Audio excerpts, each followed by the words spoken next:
She explained everything, including Duty's medications and fears.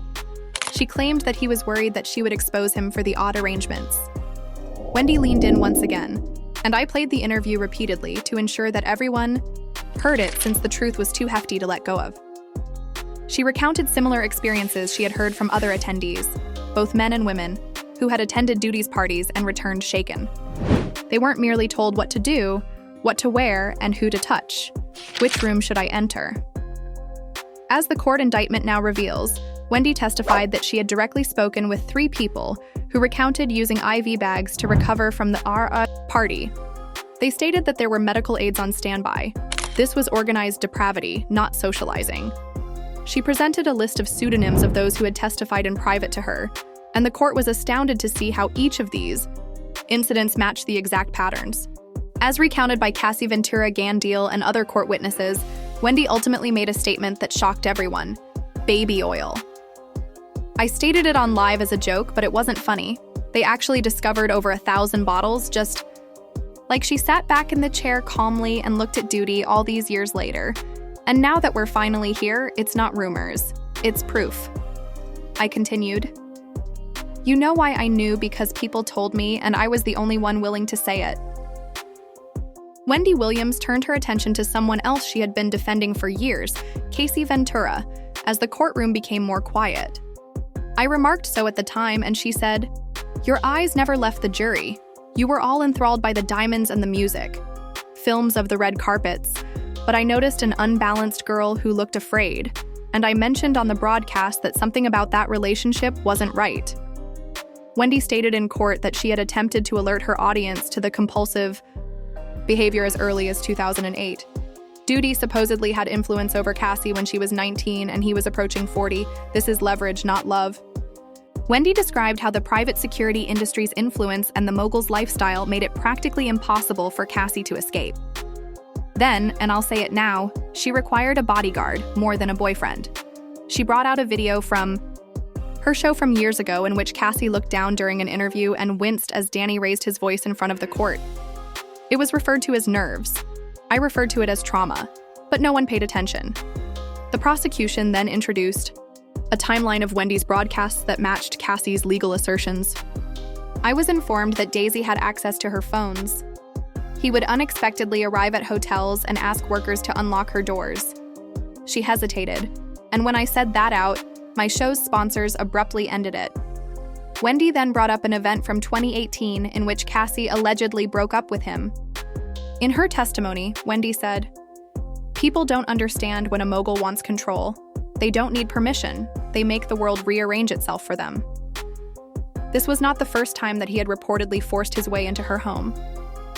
She provided the court with a terrifying account of how these mogul dynamics manifest themselves, utilizing industry power to isolate and creating the appearance of wealth as a way to compliance.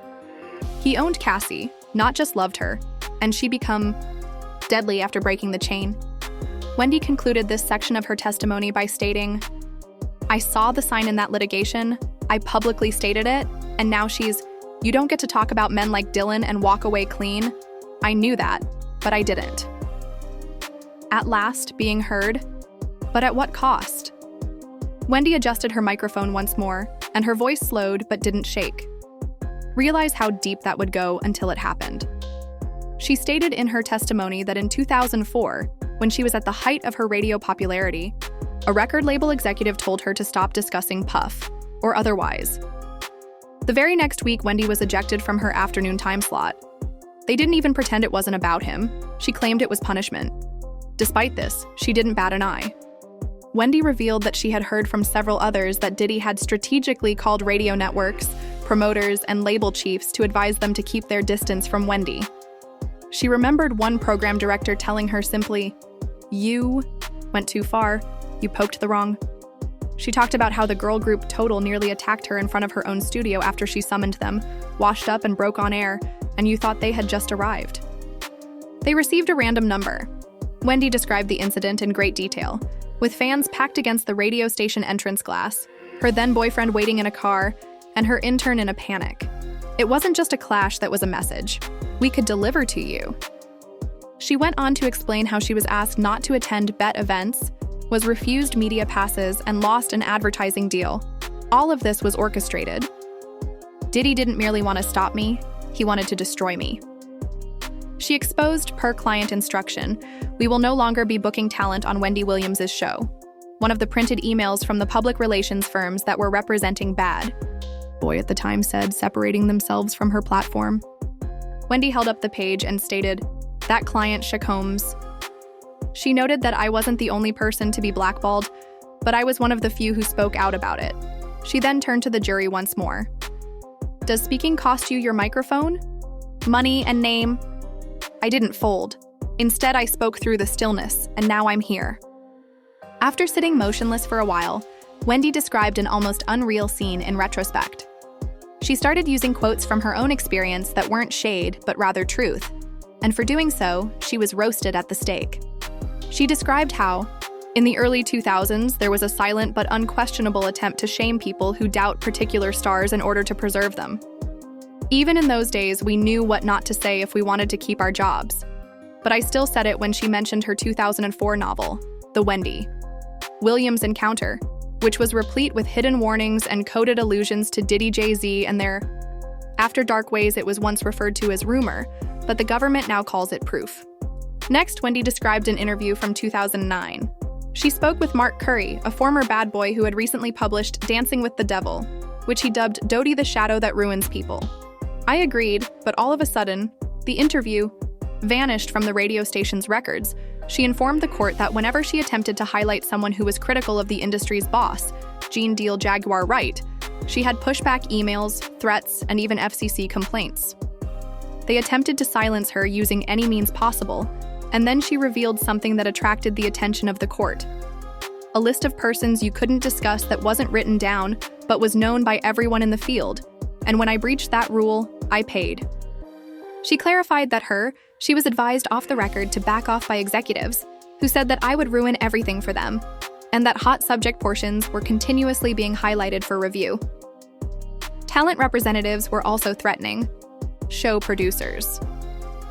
She paused at the station for me, but now that the truth is out, everything is messed up anyhow. Wendy's voice softened as she concluded this section. This trial is not the beginning. Rather, it's the end of a cover-up, and I want the jury to, I've been raising this alarm for 20 years, and you've all just heard it. As Wendy turned to face the courtroom, her tone changed once more, becoming sharper and more specific. "If you believe this is just about Diddy, you're mistaken," she said, her eyes locking. With the jury, Tyler Perry, Oprah Winfrey, and other people you wouldn't expect to hear in a courtroom are part of the ecology that shielded him. There was a general silence in the courtroom when the prosecution asked her to clarify, and she did so with ruthless clarity, that there is a list of people in Hollywood that you will never see or hold, but it is true. These are people you should avoid crossing, and if you do, you vanish. Wendy described the following her controversial radio appearances in which she revealed not just Diddy's parties and manipulation, but also the alleged behind-the-scenes harassment she endured at the hands of Tyler Perry. I had sources, real producers and agents, who told me I'm completely exhausted. "Wendy, your name is being passed around. They don't want you touching certain topics. You're being labeled unstable." She clarified that following her disagreement with The Valuable Team, a movie.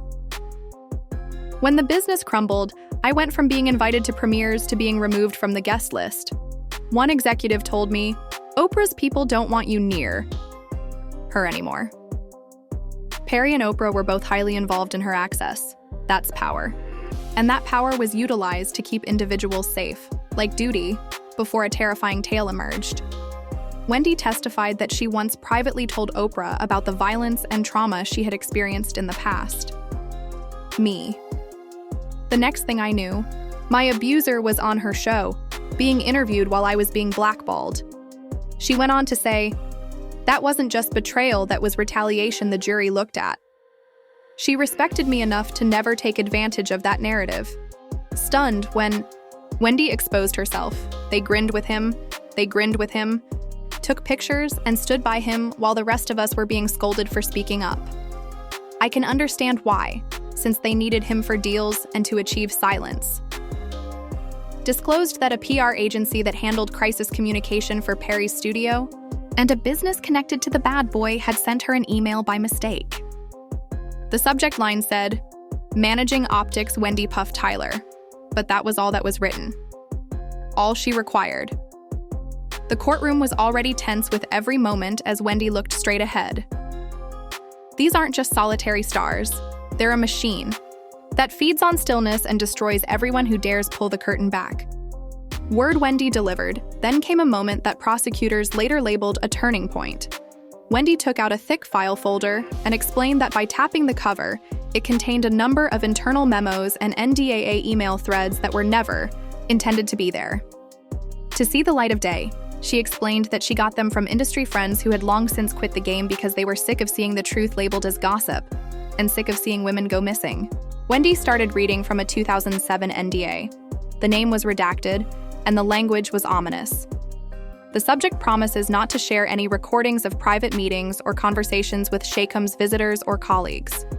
Agreement could lead to monetary fines and backlash from the public. It went so far that she knocked the paper down in public reprisal.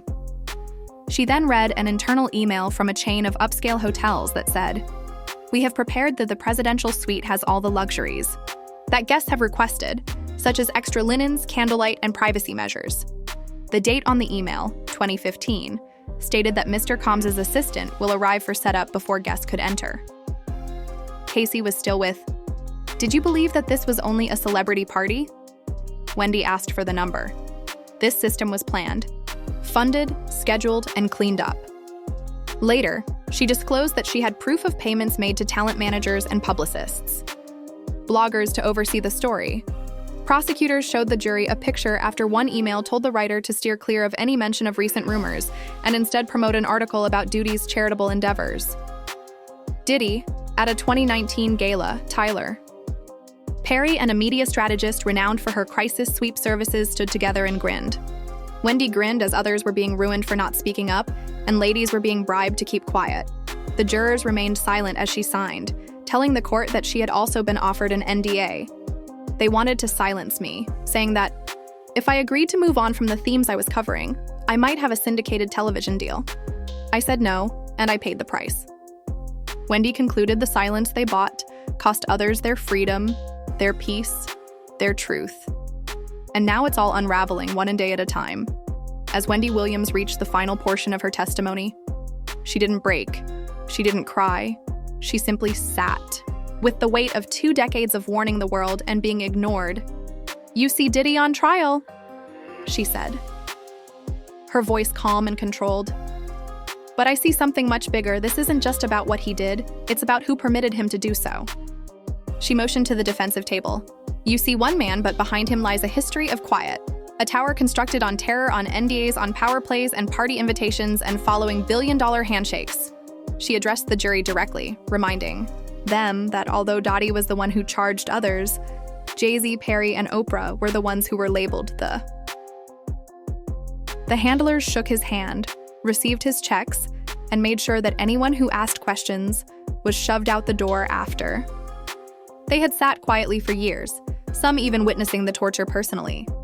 Wendy said this as she wrapped up her testimony. She turned to face Daisy, who had generally stayed silent, and said, "I would rather be right in hell than be silent in heaven."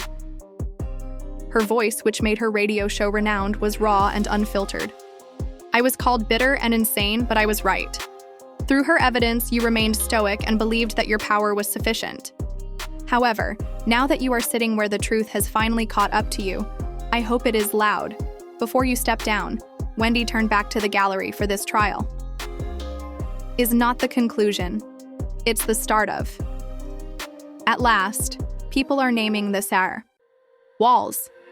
One day the entire tower will start to crack, tumbling, and then she suddenly left.